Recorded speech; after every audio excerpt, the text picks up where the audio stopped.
to a sexual pervert. That will drive me crazy anytime. Derac Hanley said no. You will not take advantage of me again.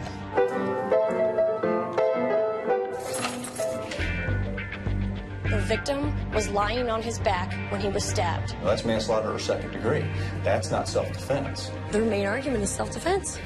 I'm in shock.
Judge, the defense and the state have stipulated to the admission of the 911 tape. I would ask for permission to admit and to publish it to the jury. Sure.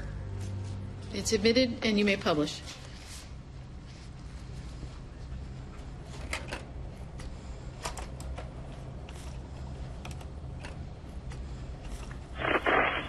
Emergency, Trafton, 8671. My name is Hanley, Hanley. I live at 5000 Auther Drive. About an hour or two ago, I killed a man. You killed a man an hour ago? Yes. Okay, where did you kill him at? In my apartment. How did you kill him? I think I choked him to death. Is he still there right now? Yes, his corpse is lying on the floor. Okay, and who is this person? I really don't know. Where did you meet him at? He came to my apartment. Where do you know him from? He was coming on to me. He was coming on to you? Yes. And I don't know what to do. I don't know what I'm going to do. I don't know what I'm going to do. I didn't think I could kill a man. I choked him to death. Because he was coming on to you? Yes. I mean, I have a dead man lying in my face.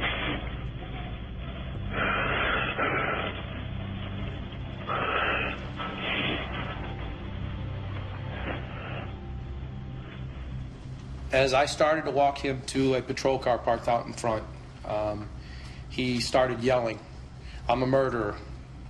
I'm a murderer. I'm a murderer. I'm a murderer." He yelled it 2 or 3 times. Were you asking him any questions at that point? Not a question at all. Okay. What happened after that? Oh, we got to the front of the patrol car, and as I was patting him down, he says, "Just shoot me. Just shoot me. Just put me in front of a firing squad and shoot me." He said, "I choked him out. I choked him out. I put my fist down his throat and choked him out." You noticed immediately that you could smell a strong odor of alcohol, right? Yes, pretty much after he started yelling, I could smell it. Okay. And as an officer with Metropolitan Police Department, you're trained to identify people who've been drinking, correct? Yes. And that's part of your duty because you pull people over and you might want to issue a ticket for DUI if you see those things, right? Yeah, we have arrest for DUI. I try not to. Okay, an arrest. Do you carry one of those preliminary breath tests with you? Yeah. No, I do not. Okay. Do any of the officers that were there carry one of them? Not that I know of. Okay. Could you have called and asked for one if you'd wanted to? Yeah, I'm sure that one of a traffic unit would have one, yes. Did you do that? No, I did not. Thank you. Okay, great. Thank you. Step down. Next witness. When you first came upon the scene, what did you see? When I looked through the door, I saw the victim on the floor with his head pointed in my direction, just on the far side of a table, kitchen table. Anything unusual about his head? There was a kitchen knife stuck out of his right cheek. Did the apartment have a kitchen? Yes, ma'am. Did you, in fact, go into the kitchen and search for evidence there? Yes, ma'am. Do you recall seeing a kitchen drawer open? Yes, ma'am. Showing you states 42. Is that a picture of the kitchen drawer being opened? Yes, ma'am. Specifically looking at the red case in states exhibit 43. A utensil is missing from part of that red plastic case, is that right? Yes, ma'am. And the knife that you said was sticking out of the victim's head, did it look like it fit into that slot? Yes, it was similar to that slot, and the handle was similar to that handle. Well, is that the kitchen drawer? Yes. Okay. Is it closed? No, not all the way. It is. Well, I mean, it's not open like it is in states 42. Yeah, this photograph was taken after the initial photographs were taken. The first photograph you showed me was the original orientation photos. The original photos show the condition of the place. Okay, so this was somebody opened this drawer all the way out like this to take this photo. That is correct. And when we saw this photo, then you see what you mark here is the red tray that has the fork and then the knife set. Yes. I'm showing you, right? I'm showing you Auther Debarge States Exhibit 55. Do you recognize that as the knife that was taken out of the victim's head? Yes, I do. How long is the blade in terms of inches? 8 inches. And what about the knife in total? Almost 13 inches, about 12 3/4. All right, everybody get a look? Well, would you like a look? Yes, yes. Oh, okay. Well, Mr. Brown, get up. Well, he wants to see a judge. Okay, well then, Just have her, if she could just step on the other side. Step by Arthur. That'll be great. And show him the knife. Can you get it closer? No. Can't see the color. That's okay. I'll tell you about it. The handle's black, but it's obscured by fingerprint. Okay. Thank you. Thank you, Arthur. And are you going to move on to some? What are you going to do? There's quite a bit more physical evidence, Judge. Right, So if you want to break now, and then we'll do the rest tomorrow morning. That's fine. And Ms. Brotherson, since it's Halloween, ordinarily I'd be here till 5, but because it's Halloween today and people have things they need to do with family members, I'm going to let everybody go early, and you will have to return with us tomorrow. And tomorrow we will start at 9 o'clock. God, he won't give up on that. The knife is green thing. He was slowing down a little though when I showed him the photos. Yeah. So maybe it just doesn't pick up into photos. Maybe you're colorblind. I kind of like tonight ending the day with the look knife. at this large. Did you see how big the base of the blade was? Everybody gets to see it but me. No, I didn't get to see it. I kind of leaned over and saw it. We know it's long. That blade is that thick. It is a big knife. Yeah. I kind of went, whoa. But I think showing that to the jury is like, whoa, especially when they see like a normal knife sitting on the counter and a little bread, like a little steak knife there. And Plus, what's that big, huge knife doing? Laying on a counter. Even if it's on the counter in the kitchen, he still has to get up from the body, walk around the table, go in the kitchen. You see, I asked Brotherson that. Yeah, and the odds of it being somewhere else in the apartment are, slim. Where the fuck did that come from? It's well, open it what, came this? because he didn't say it. She phrased it that way to start. Then he picked up on it and started calling it an open drawer. There was no open drawer. No. No chance. All right, enjoy your trick-or-treating. Thank Don't take you. candy from strangers. Oh, wait a second. Oh, I That's what looked it's up all online about. to check for the registered sex offenders in my zip code. They all live right near Rochelle. I was not going near to me. say your husband's name didn't come up, did it? Fortunately.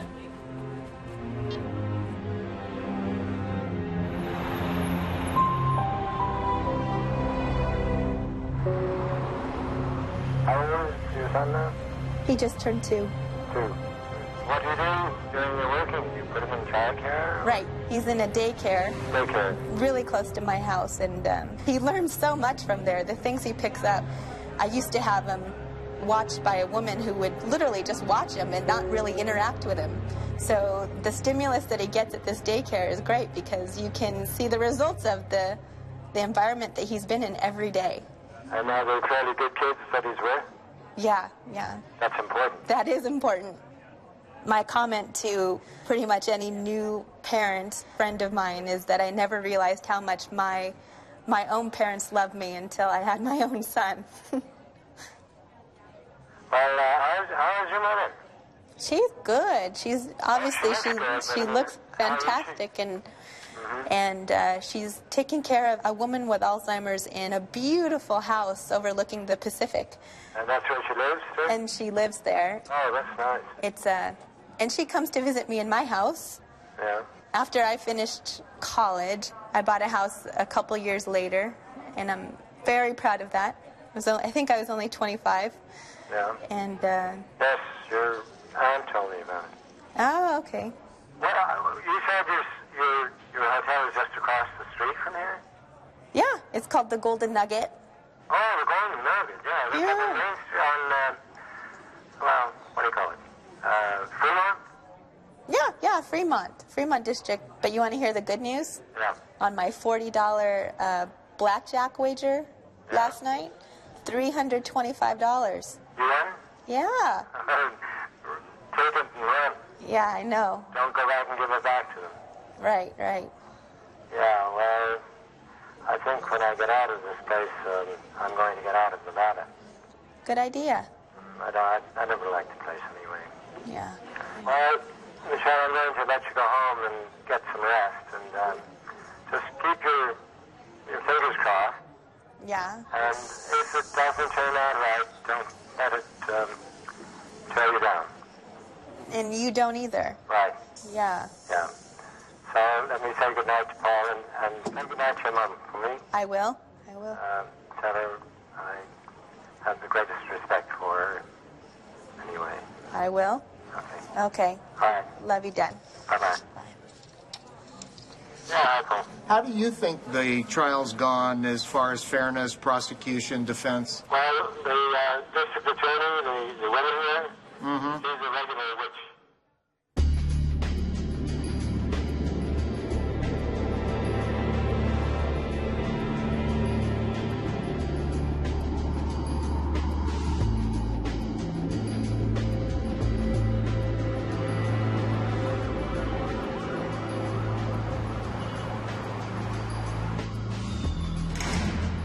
What, if any, questions did you ask to determine whether or not he was capable of conducting an interview with you? Actually, he was quite talkative. Before the interview at the location of the housing project where he lived, he talked with me quite a great deal, actually. What was he talking to you about? He's a writer, and I happen to be a writer as well, so we talked about writing. This was actually at the crime scene in the lobby? It was in the lobby of the building where he lives, yes. You said you spoke with the defendant at the homicide office. Did you actually read him his Miranda rights? Yes, I did. What was his response to those warnings? He stated he understood his rights. What time was this interview? About 1 o'clock in the morning. So this was a few hours after he was apprehended? Yes. Time of the interview is 0150 hours. Date is 1/28/2006. Location is interview room number 2 of the Detective Bureau, 3rd floor. So I went into the bottle when this rude knock comes to the door. And that was his nose. And I kind of welcomed somebody coming crowding around. I was starting to feel a little relief from this awful pain. Anyway, he brushes in and he's a very controversial, contravenient type of person. Like everything you say is wrong, right? And he started getting me pissed off. Did he say something? Maybe he came on to me again. I don't know. Do you recall that? No. I just wanted that son of a bitch to get civilized and get out. And he wouldn't. And God's honest truth. Next thing I have my hand down his throat. During the interview, did the defendant ever say that Jerry attacked him? No.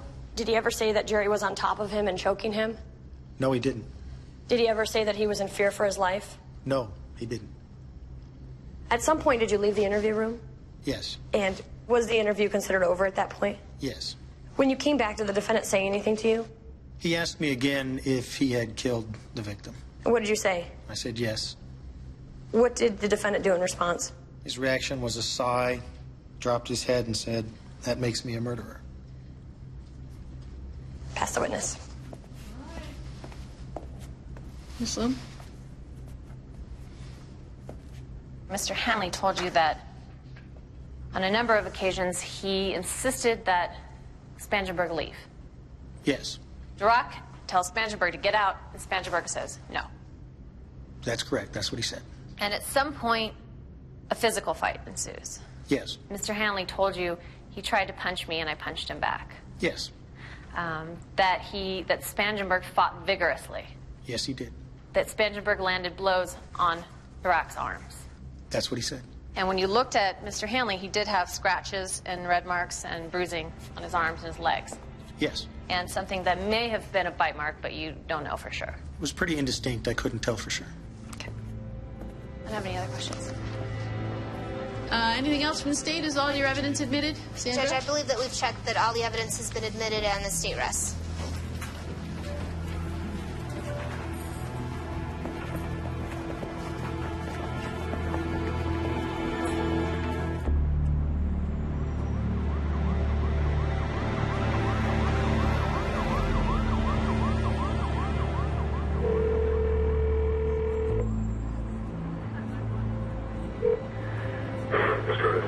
Hey, Curtis. Here's what I wanted to ask you. Who are you guys calling tomorrow? Tomorrow morning, as I understand it, Andy's calling Consora, followed by the other character guys in California. You're calling every single one of those? They're not going to be very long. You don't worry about it. Oh, no, I know. I'm just trying to get an idea. You're calling everyone you noticed. Well, that's the way we do it. I mean, we had a longer list, and then we cut a bunch of people out that we're not calling. Okay. You know, like Hannah and Mia and all those people. Right. Originally were on our list to go ahead and do it, and then we thought, no, let's just do it best with these people. What's the word on the defendant? Well, I'll talk to him, find out what he's thinking. Oh, yeah. See if he's been paying attention. Uh-huh. And what his thoughts are, and, Uh-huh. you know, go from there. Right. So no info at this time, huh? I wish I could. Sorry. Yeah. No surprises? He's saving that for the defendant. That you've been... Every witness who testified said, well, it's not in your report, but did the defendant say anything to you? Yeah. You know, after we were done with the tape, he said this. And when I was doing this, he said this. And before we tested this, he said that. Because he never That's a stopped surprise. talking. It's not a surprise because your guy can't keep his mouth shut. No, that part might be true, but the surprise is we don't ever know about it. It's not in any reports. First time I get to hear it's in trial. Okay. You can call all the witnesses and talk to them, I Curtis. know. You know, I understand. that's a surprise. You get surprised by it, but at the same time, it works on the other side of the coin, too, because we don't know what Dr. Pohl's going to say. He won't talk to us. So, Okay. all right, guys, we'll see you in the morning. All right, bye. Bye.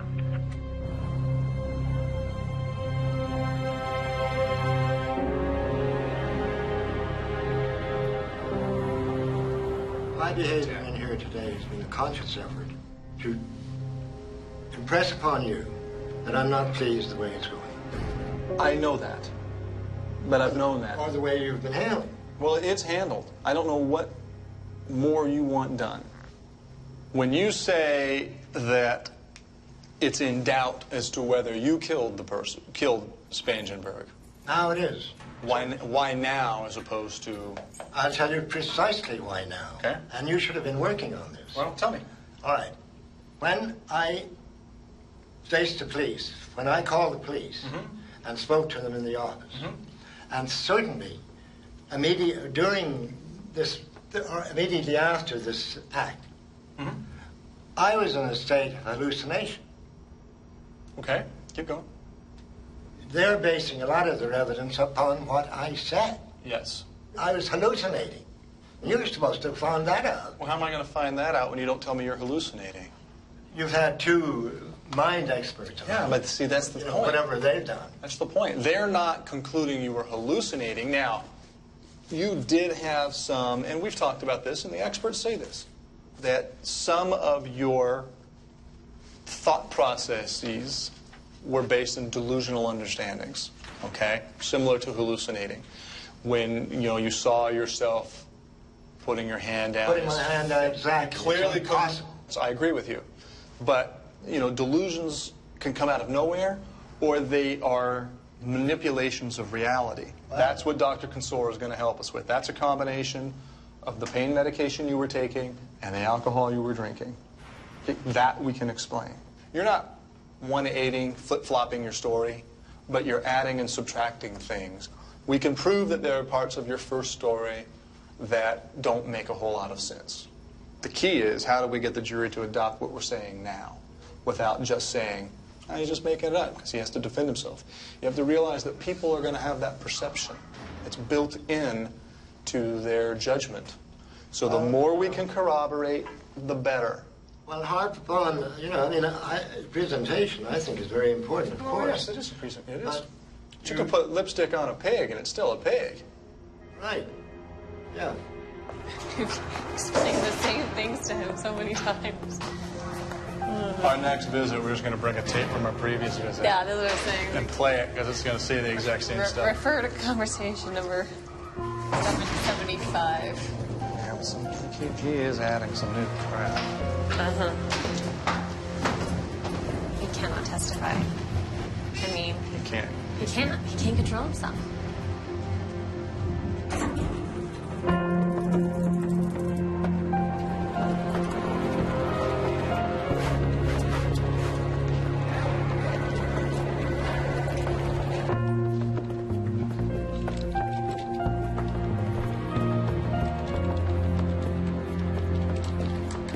Dr. Consor, right up here to the witness stand. Remain standing, raise your right hand, and please be sworn in. Do you solemnly swear the testimony you're about to give in this action shall be the truth, the whole truth, and nothing but the truth, so help you God? I do. Have a seat, please. Go ahead, Mr. Brown. Dr. Consor, good afternoon. Good afternoon. With respect to his particular statement that he gave, were there any statements that he made that speak to your attention? It looks pretty clear that there's a lot of blacked out periods. There's periods that he has no memory of. You'll see many, many statements where he begins with, I'm inclined to think that I think perhaps this, or I must have done this. And you can almost see him really trying hard to fill in gaps. And having listened to the tape, I was struck by an incredible level of openness. I mean, even from the 911 statement, he tried and struggled as hard as he could to be as honest as he could with the police. He wanted them to know what happened. Is there kind of a flow to his thinking as to maybe the order in which things are happening, or whether they're really happening, or something like that? You know, the other issue is he was using morphine. Morphine's an opiate. Opiates produce dramatic dreams very often. I don't know what was a mixture of these weird dream content and what really happened. He does remember struggling. He remembers being on the ground and trying to get up and things like that. I don't know how accurate all that is. But at one point or another, both men were fighting vigorously. And obviously one man ended up dead in the midst of it. Now, you can't, based upon your evaluation, obviously it's not your role, and you're not in a position to sit here and tell the jury that Mr. Hanley was acting in self-defense. No. Legally. No, I can't. I can tell you common sense that if two people are fighting vigorously, both people. This is getting to self-defense without getting to the issue. I mean, it's asking the question in a roundabout way in his response. I don't think so. Well. He said he says he's not going to, that's not his place. That's the jury's place to make that legal decision. Right, and then he was going on. Right. So the answer he gave us. Okay. And then that was it. Okay. So that objection sustained. The following question is, you can't tell us that he was not acting in self-defense either. No, I couldn't tell you. Nobody could. No. No expert could come in here and say he was not acting in self-defense. No. Okay. Now, I want to go through an incident that took place on New Year's Eve, 06. Did he tell you how he felt about that incident? Yes, he told me he felt shame over that. Is there anything in his background which would support that type of a reaction? Well, Derac was raised pretty strict Catholic in Ireland and had very strong views that were drilled into him by that Irish Catholic background that I don't know that he could surmount. Views against homosexuality? Yes. Okay. It was something, I believe he told the police, it's not right. Okay. What role did the prior incident from New Year's play in the incident as it took place on the 27th? As a psychologist, Part of my role is to evaluate motivations, past experiences, how they affect future experiences. If indeed Mr. Hanley felt violated, I would assume that his actions after he saw this body laying there might be to act out some of his rage on that. Is there any significance in your review of the particular pattern of the wounds? I did find it curious that afterwards he proceeded to focus on the head and the throat and the neck area. In what context did you find it curious? In the context that he thought that he had had oral sex performed on him while he was unconscious on New Year's Eve. Judge, I'm going to pass the witness at this point. All righty then. Thank you. Okay, and Ms. Jimenez, you're crossing? Yes. All right. Good afternoon, Dr. Kinsora. Good afternoon. It's not uncommon for a person in the position of Mr. Hanley, defendant accused in a criminal case, to, after time has passed from the event that occurred, to minimize what happened.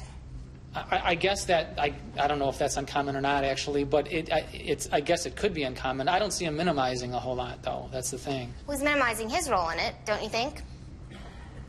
He's indicated that he had to fight for his life. He's had flashes of being in a fight and being in fear for his life, correct? Correct. And wouldn't you agree that it's better to be the person who's in fear for their life than it is to be the person who did all the things that the defendant did and wasn't in fear for his life? I suppose that would be a better position to be in, but, you know, I mean, I guess, yeah. Okay. Now, the statement that he gave police and the statements that he's now told you later have changed somewhat. Yes.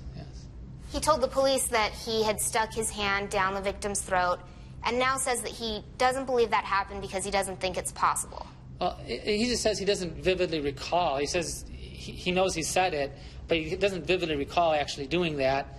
And then he had made the comment, I don't know if that's possible, and I had looked at his fist at that point, and I think it's impossible. But that, I'm not an expert on fist shoving. I don't know. You're not I don't know a what it would pathologist. take to put somebody's fist down their throat, you know. But my impression was that seems pretty hard to believe. I think that was part of some weird dream or something that was going on. But you're not a pathologist. That's correct. You're not a medical doctor. Correct. Okay. Court's indulgence? Okay. Is that it? Oh, lots of ripping of paper. Am I done now? No, because Oh, no, now okay. the jury gets to ask questions, Doctor.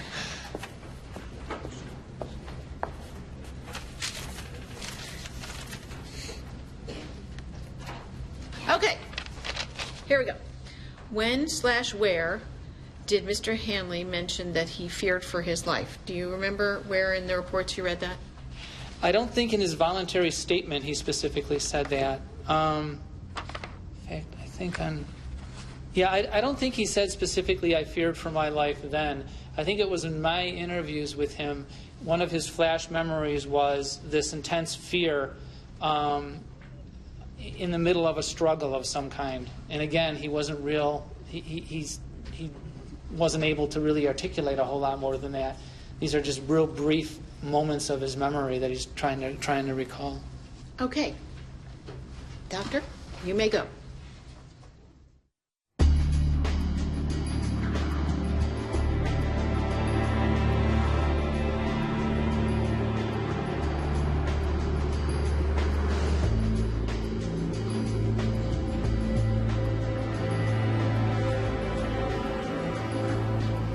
Good to see you. You look different. I do? Better or worse? Better. Oh, thanks. This is Curtis Brown. He's another attorney. Trust me, I look better too. Handling I'm this just watching case. the poker studio. Oh, okay. It's Joseph Hashem. Hey, it's all half of it's bullshit, pal. Hi, Jack. We were going to head down to your place next.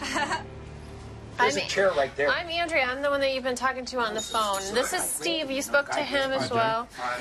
And Curtis. Oh, boy. You got all these knickknacks. Where are we going to get no room for? Hey, I accumulated all this in it's better than an empty apartment. Oh, yeah. At least I talk to my animals when I go broke. See, I play poker.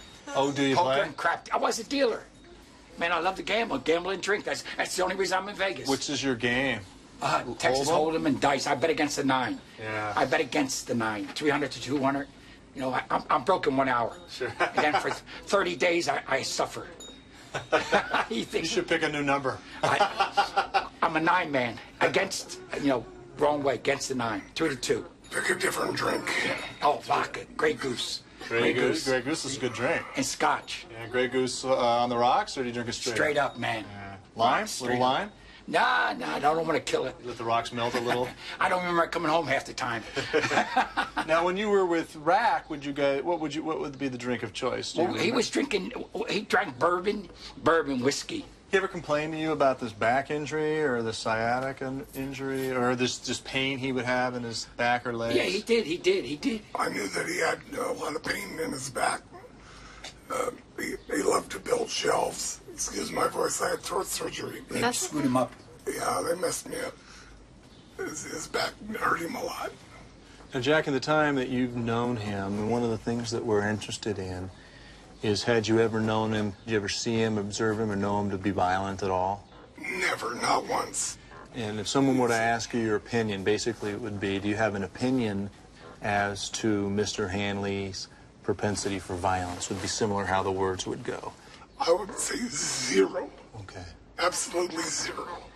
Yeah, he put up with me. Yeah, that's when I'm drinking. Is that right? That's right. No, not violent. No. I want action. Yeah. I want to go out and play and go to. He wouldn't go to no bars. Wouldn't go to no casinos. You know what? I think your no number is 6, but when you get drunk, you think it's 9. If you switch to 6, you might win. No, it's 6-5 on a 6. I want my money. 3-2. I know 3-2 is much better, but it's killing you. You're a gambler? I play poker. Oh, I was playing pinochle at the age of 5. Pinochle. Now, if we were asking you the similar questions that I was asking to Jack, I mean, a lot of times the questioning would go very similar to how we were just discussing. Christ, if he cursed like I do, oh my God. I mean, this guy was like, he drove me crazy. You know, he was a good shooter. No casinos. I begged him to take me to casino. I had the car. He wouldn't take me. Yeah, right. No, you don't gamble, Bill. I'm very curious as to what really happened in that apartment. Well, a lot of people Because are. I can't imagine Rack being violent unless something was... The guy attacked him. Yeah, unless something happened where he was... He would be the last person that I would think that would do this. Right. The last person in this whole building. They would have said it would be me or him or anybody else. Not Rack. Not Rack. Are they going to check my record? Oh, they might. Not here. Not here. They might run it. Not here. They're not going to waste their time with you. But, if you have arrests or something and they ask him, say sure. Yeah, 2 months ago, I public drunk again. Coming out of casino. Public drunk. And resisting arrest. And resisting arrest. I don't remember. I woke up in a holding cell, man. And they let me go after a couple days. Oh, that was terrible. That's a Grey Goose. Oh, God. And here I was a high roller in Wynn's Casino, right? And then I wake up in jail. That's bad. That's from the penthouse to the outhouse, right? Real fast. Get to the point. Sometimes getting the journey to the point's half the fun. That guy's great.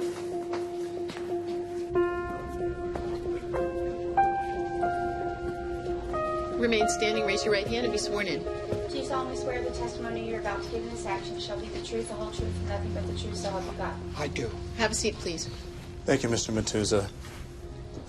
Do you know an individual by the name of Derac Hanley? Yes. Do you see Mr. Hanley here in court? Right there. The one in the middle? Or the... Right there with the sweater. Okay, Judge. The record will reflect the identification of the defendant. Go ahead. How is it that you know Mr. Hanley? I met him almost 9 years ago. St. Vincent. Okay, so you were to get new apartments. Okay, what I'm going to ask you now is going to be very specific. I'm going to ask you if you've been around Mr. Hanley and observed him when he was sober?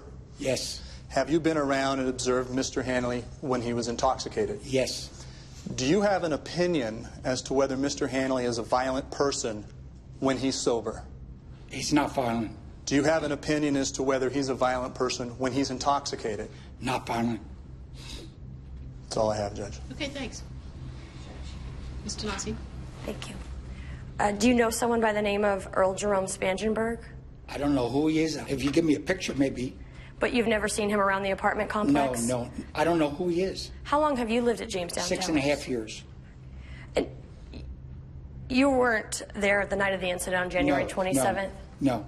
So you don't know what happened? All I heard was the next day. So you don't know whether the defendant was drunk or not drunk? No. Okay. That it?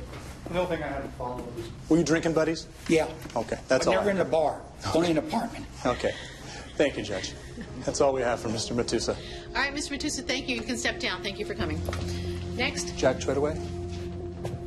I'm sorry, give me the name. Jack Treadway. Thanks, Bill.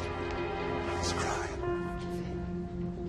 Do you know an individual by the name of Derac Hanley? Yes, I do. Do you see Derac here in court? Yes, I do. Now, how long have you known Derac? It seems like forever because he's such an interesting person, but it seems like approximately 2 years from today. Have you observed Mr. Hanley when he's sober? Yes. Have you been in his company or observed him when he's intoxicated? Yes. Do you have an opinion as to whether he is a violent person when he is intoxicated? Yes, I do. What is that opinion? Absolutely non-violent. Okay. And do you have an opinion as to whether he's violent or non-violent as a sober person? Yes, I do. What is that opinion? Absolutely non-violent. That's all I have. Oh, you're friends with Derac? Yes, I am. You're here on his behalf as his friend? Yes, I sure am. Thank you, Judge. That's all I have. Go ahead. Thank you. Mr. Treadway, you said you've known the defendant for almost 2 years? Yes. And you consider yourself a friend? Yes, I do. Would you consider yourself a good friend of the defendant's? Yes. And you know he's here on trial for murder, right? He's on trial because someone got killed. He's on trial for murder. You know he's on trial and the charges are murder? The charges are murder. You weren't part of the incident on January 27th of 2006, were you?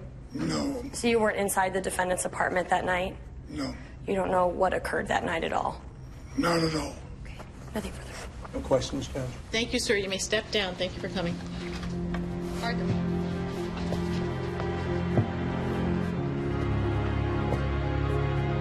Thank you. Are you okay? Steve will take you back, okay?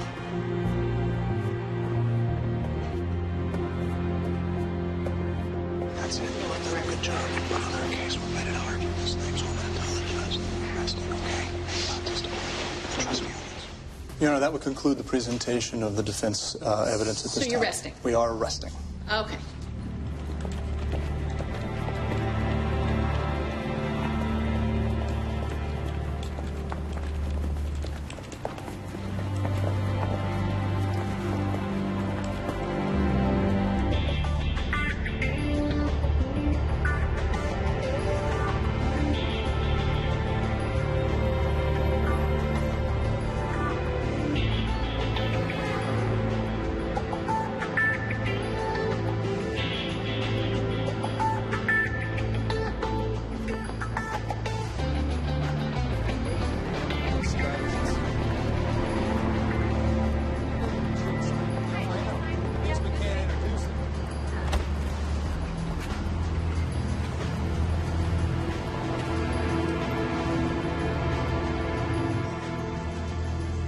You got run-in instructions, which are pretty tough.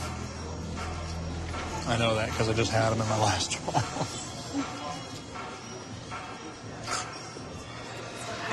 Why are you laughing? Derac wanting to say, I will be taking the How does stand. it feel? The jury wants to hear from me. fucking goddamn right they do. They want to hear you. Yeah, but I mean, we've explained to them, it doesn't matter. He doesn't remember it. It's not going to suddenly come back to him. There's nothing right? he can add. Nothing he can add. Okay. Not first. It's not first. That's a not first. And then, let's see if there's any other ones here. They're going to give the example of the husband sees his wife. In bed. And what you're going to say in there is, let's think about that for a second. He's intending to kill her. He's grabbing a gun, and he wants very much to kill that person. We're just saying that because something happened that makes his brain so wacky and he can't consciously differentiate consequences, right, wrong, any of that, that we call that a heat of passion. And if the act occurs within the heat of passion, it's a manslaughter. I think we have an honest shot at manslaughter. Well, I do too. I mean, with his age and the circumstances. I think the jury's going to think it's a second. I don't want them settling on a second. It just, God damn it. But should I structure it around the instructions, or should I structure it around the evidence? I mean... All right, where do we win our case? Do we win our case with the instructions? No, I know. Do we win our case with the facts? Right. No, because they're going to get caught up in the minutia. I guarantee you they're going to get caught up in the minutia. So if we have a generalized big picture that's more focused on the emotional aspect of this case and less on the minutia, that's a better chance for us. Right. These trials were won and lost on emotion. Yeah.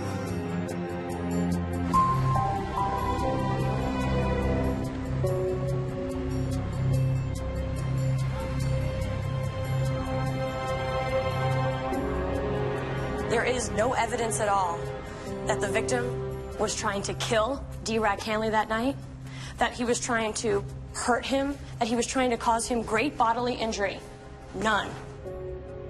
The only thing we have is what the defendant told Dr. Consora 4 months later. We hear absolutely no mention of this during the hour interview with the detective. Didn't say he was in fear for his life. Doesn't say the victim was trying to rip off his clothes, or he's trying to rape him, or he's trying to give him oral sex, or he's trying to, you know, touch him in a sexual way, or he was trying to force him down or choke him. Nothing. In fact, he says, I don't know why I did it. Maybe he came on to me. I don't know.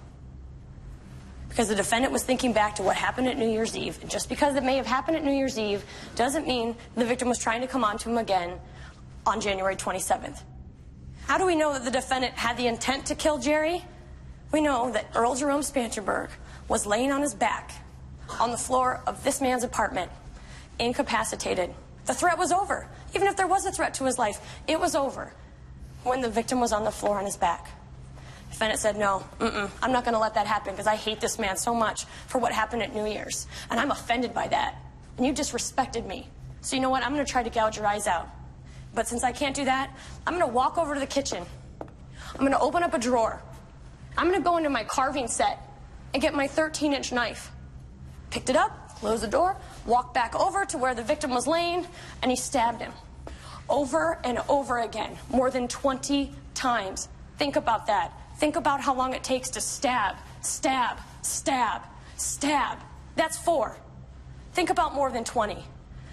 If you have an abiding conviction that this defendant murdered Earl Jerome Spangenberg with the intent to kill him, and he deliberated and he premeditated before he stabbed him, then he's guilty of first-degree murder with use of a deadly weapon. Thank you. Thank you.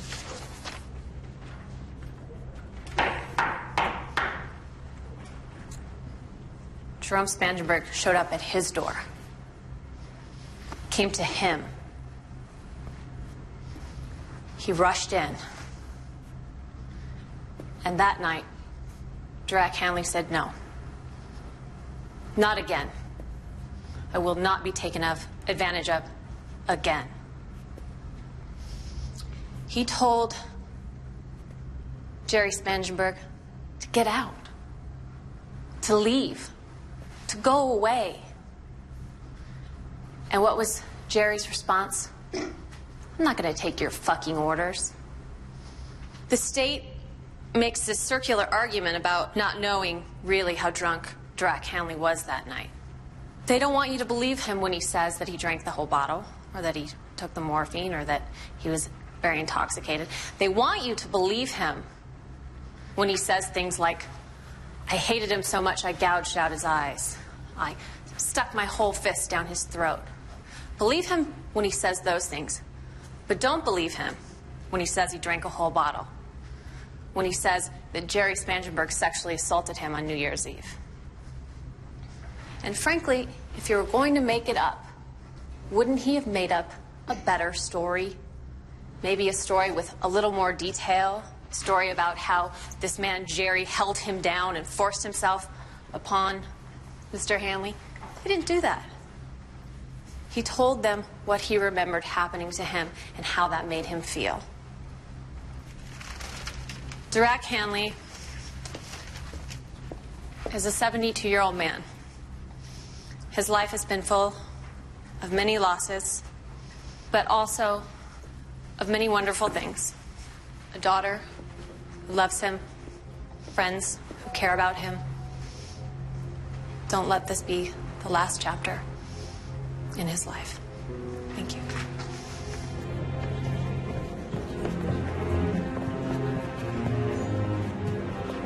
So Andy did a really good job of not arguing angry, like Summer, because arguing angry was not where our case was. Our case was in sympathetic and compassionate and, look at this, you know. Because we knew they were going to argue angry. Your table looks different when you look over at this guy. He doesn't, you know. If I was married to you, I'd carry some of your stuff. If you were married to her, you'd look about 20 years older. That's crazy. Can you get some lunch? Yeah. I just hope they realize that 3 weeks of cooling off is not, that even if he did come on to him, he doesn't have a right to freaking kill him. It's so frustrating not to know what really happened, you know? I know. I mean, we think we know what really happened, but it's frustrating not to be able to argue to them what really happened.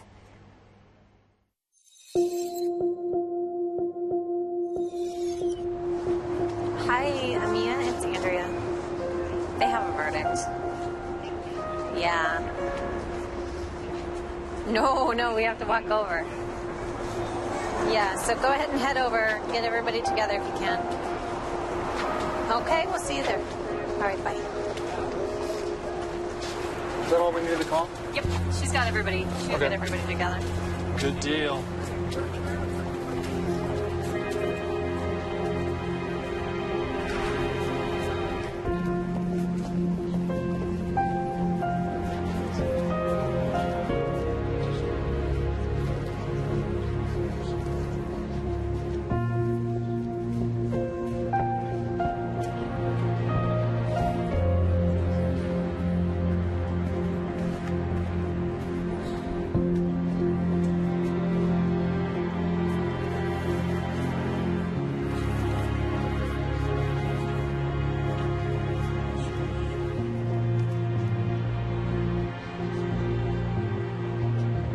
All right, Arthur, bring in the jury, please.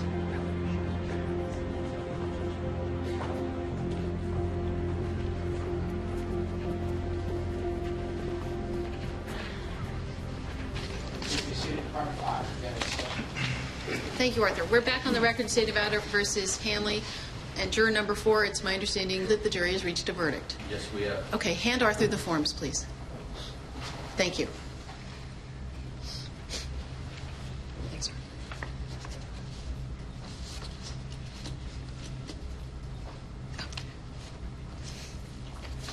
That's good. All right, Madam Clerk, would you please read the verdict out loud?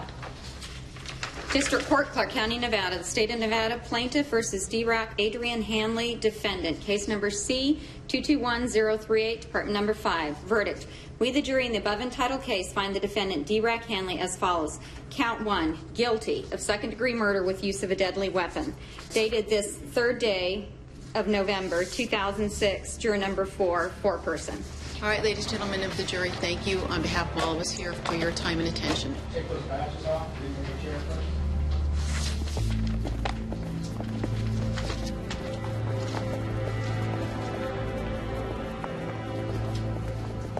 Sentencing date, Ms. Clerk.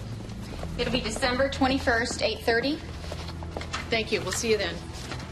I don't know if the attorneys want to stick around. I will go back and talk to the jury and see if they are interested in talking to the attorneys. If you want to wait a few minutes, I'll be right. I'll send Arthur out and let you know. Sure. Thank you. We'll be in recess.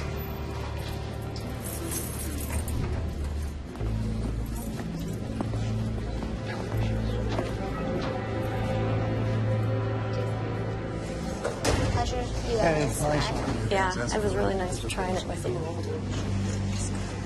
was nice to do a trial against you. It wasn't, you know. Do you want to get together? Yeah. I'm 0 for 2. And we had a shot I think, first. Yeah. But we didn't expect the it. crime was a first, but I'm not unhappy with a second. Well, because, and plus, I think justice was done like Dave Stanton was talking to us about. Right. That's a death sentence for him. First or second, it doesn't matter. He will die in prison. Very happy. I was trying not to look so happy when I was sitting there because I didn't want, it's just not respectful, you know, for his family too and everything. Of course not. But I wanted to jump up and down. And, yeah. And it's not respectful to Curtis and Andy too. Yeah. And I felt bad when she was like, and I was like, oh, it's good doing a trial with you again, Andy. And she's like, yeah, 0 for 2. But I was like, yeah, but you're a defense attorney. I mean, defense attorneys aren't. You have to get used to losing. That's yeah. I mean, even Pete Christiansen. I mean, not supposed to, but you know what I mean. They're not supposed to. No.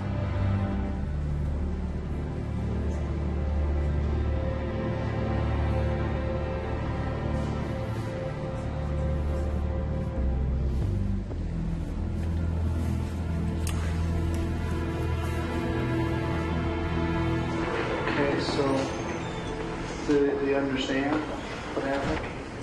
Well, I know there are a lot of different options they can choose. Now, second degree is technically, you know, it's not a first degree premeditated, deliberated homicide, but for it doesn't really matter because it's still a significant amount of prison. It's 20-year minimum. And so the only positives I can think of is he's not going to be drinking. Right. He's going to be getting 3 square meals. Yeah. He's not going to like the environment a whole lot. He'll adapt it. It seems like maybe he has a reconnection with his daughter that might help and benefit him a little bit personally. So, you know, it's horrible that this kind of event has to take him to that kind of environment, but when we're stuck here, we got to look at some of the positives.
The Sapphire shooting is the latest in a long line of bar and club shootings. Killed a passenger and injured another man, both young Asian men. Police are looking for 3 people, at least one of them caught on surveillance video, firing a barrage of bullets into a car and killing a man. We have video to show that we didn't do anything wrong. He knows the car's coming back. He's already ready to shoot. 6 shots, right? 6 shots. You couldn't see it by watching the video? You want to play it again for me?